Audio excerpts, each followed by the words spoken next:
عليكم ورحمة الله وبركاته. نحمده ونصلي على رسوله الكريم. أما بعد فأعوذ بالله من الشيطان الرجيم. بسم الله الرحمن الرحيم. ولا تهنوا ولا تحزنوا وأنتم الأعلون إن كنتم مؤمنين. صدق الله مولانا العظيم.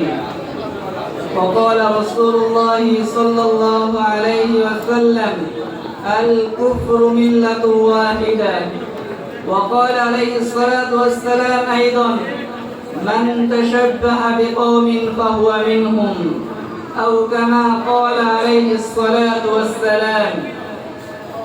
সংগ্রামী সাথী ও বন্ধুগণ, শরীয়তপুরের ঐতিহ্যবাহী উসমানিয়া কওমি আরবিয়া মাদ্রাসার সাহিত্য বিভাগ কর্তৃক আয়োজিত সিরাতুন নবী সাল্লাল্লাহু আলাইহি ওয়াসাল্লাম উপলক্ষে 3 দিনব্যাপী শিক্ষামূলক প্রতিযোগিতার বাংলা বক্তৃতা সেমিনারের চলমান এই অধিবেশনের সম্মানিত মুআজ্জাজ সভাপতি, উপস্থিত বিজ্ঞ সুদক্ষ বিচারক মণ্ডলী এবং অত্যন্ত সুচারু সুরুচি সম্পন্ন পরিচালক বৃন্দ সহ আমার সামনে উপবিষ্ট দূর দূরান্ত থেকে আগত ইলমে নববীর ধারক ও বাহক ছাত্র ভাইয়েরা, আমার আপনাদের সবাইকে জানাই আন্তরিক শুভেচ্ছা ও মোবারকবাদ। সারা বিশ্বব্যাপী আজকে আমরা যেদিকেই তাকাই না কেন, যে ইতিহাসের দিকেই আমাদের নজর পড়ে না কেন, সকাল কিংবা বিকেল, দুপুর কিংবা রাত, যখনই আমাদের চোখের কোণে কোন একটা সংবাদ ভেসে ওঠে, দেখা যায় বিশ্বের কোথাও না কোথাও নির্যাতিত মুসলিম উম্মাহ তারা নিষ্পেষিত, নির্যাতিত, নাস্ত, নিপীড়িত। এমত অবস্থায় সারা বিশ্বের মুসলমানদের যে করুণ অবস্থা চলতেছে, এমত অবস্থায় আমাদের হাত গুটিয়ে বসে থাকার কোনো সুযোগ নাই। এমত অবস্থায় আমি আপনাদের সামনে দাঁড়িয়েছি আমার নির্ধারিত আলোচ্য বিষয়ে রক্তাক্ত ফিলিস্তিন ও লেবানন আমাদের করণীয় সম্পর্কে আলোচনা করতে। যেই বিষয়ে আলোচনা করাটাকে আমি আমার শিরায় উপশিরায় প্রবাহিত হওয়া রক্তের চাইতেও বেশি দামি মনে করি, বেশি প্রয়োজনীয় মনে করি, ঠিক কিনা? সংগ্রামী সাথী ও বন্ধুগণ, সারা বিশ্বব্যাপী এমন একটা সময় চলছিল যেই সময় সারা বিশ্বের মানুষজন ব্যবসা কিংবা বাণিজ্য, সমাজ কিংবা ধর্ম, সর্বক্ষেত্রে তারা সুখ এবং শান্তির জীবনযাপন করে যাচ্ছিল। কিন্তু একটা সময় আসলো 1917 সাল।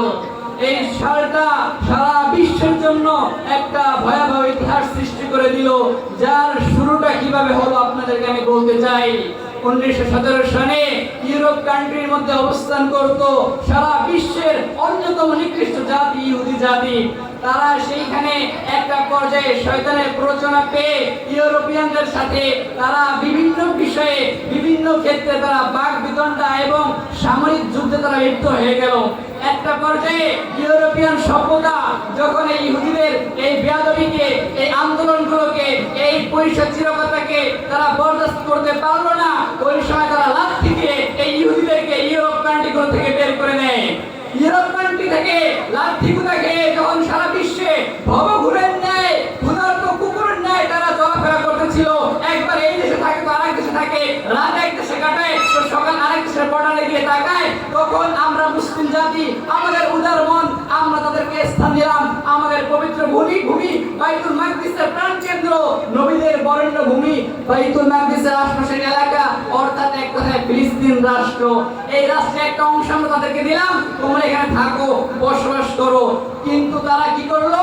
তারা আমাদের নিয়ামত পেয়ে লবণকে গুণ গাইবে তো দূরের কথা, বরঞ্চ পর্যায়ক্রমে আমাদের এক এক মুসলিমদের উপর হামলা করে এক একজনের জায়গা, জমি, ব্যবসা প্রতিষ্ঠান, কর্মক্ষেত্রগুলোকে দখল করতে শুরু করলো। একটা পর্যায়ে এইভাবে চলতে চলতে 20টি বছর যখন অতিবাহিত হয়ে গেল, এই সময় তাদের দৈরাত্য এবং স্বৈরাচারিতার মাত্রা একেবারে সীমাহীন হয়ে গেল। এরপরে সময় আসলো আরো 10 বছর পরে 1947 সাল। এই 1947 সালে যখন 14ই মার্চ এই দিনটা আসলো, এই 14ই মার্চটা সারা বিশ্ব ইতিহাসে নাকবা বা বিপর্যয়ের দিন হিসেবে লিখিত হয়ে গেল।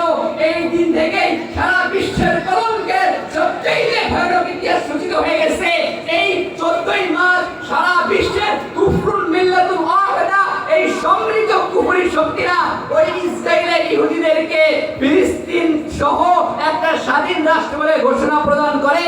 আর এই ঘোষণা করার 24 ঘন্টার মধ্যে যেই ফিলিস্তিনি মুসলিমরা তাদেরকে সাহায্য করেছিল, থাকার জায়গা দিয়েছিল, খাবারের জন্য খাদ্য দিয়েছিল, সেই মুসলিম দিন দরদি জনদরদি ফিলিস্তিনিদেরকে 24 ঘন্টার মধ্যে ফিলিস্তিন ছাড়তে বাধ্য করে, ঠিক কিনা?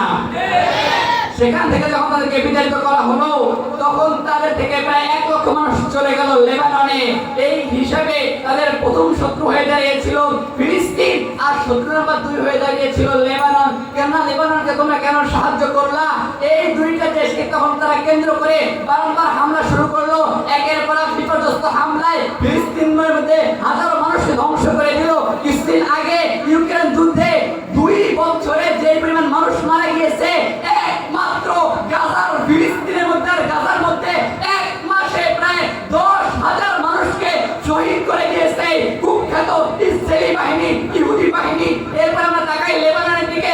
লেবাননের মধ্যে 2 বার ভয়াবহ হামলা চালায় তারা। 2 বারে, প্রথমবার 1,30,000 সৈন্য, পরের বারে 40,000 সৈন্য, তাদের সামরিক নৌ বিমান সর্বশক্তি একত্রিত করে ফিলিস্তিনের মধ্যে এবং লেবাননের মধ্যে হামলা করে, যাতে প্রায় 15 থেকে 20,000 মানুষ মারা যায় 2 বার আক্রমণের ফলে। এই লেবানন এবং ফিলিস্তিনের মধ্যে এখনো পর্যন্ত প্রতিনিয়ত রাতের 8টা কিংবা সকাল, দিন কিংবা দুপুর সর্বদা তাদের বোমা বিস্ফোরণে মানুষ মারা যাচ্ছে, মসজিদের পর মসজিদ বিরানভূমি হয়ে যাচ্ছে, সর্বদাই ধ্বংসযজ্ঞ চালিয়ে যাচ্ছে। আল্লাহ তাআলা বলতেছেন, ওয়ালা তাহিনু ওয়ালা তাহজানু ওয়া আনতুমুল আ'লাউনা ইন কুনতুম মুমিনিন। তোমরা যদি মুমিন হয়ে থাকো তাহলে এদের বিরুদ্ধে তোমরা সর্বোচ্চ শক্তি দিয়ে জিহাদ চালায় যাও, সামরিক মিডিয়া করে তোলো, বাহিনী করে তোলো। আল্লাহ তাআলা বিজয় দান করবে। সারা বিশ্বের মুসলিম সহ ফিলিস্তিন এবং লেবাননকে আল্লাহ বিজয় দান করবে ইনশাআল্লাহ। নাসরুম মিনাল্লাহি ওয়া ফাতহুন করিম ওয়া বাশশিরিল মুমিনিন। আসসালামু আলাইকুম ওয়া রাহমাতুল্লাহি ওয়া বারাকাতুহু।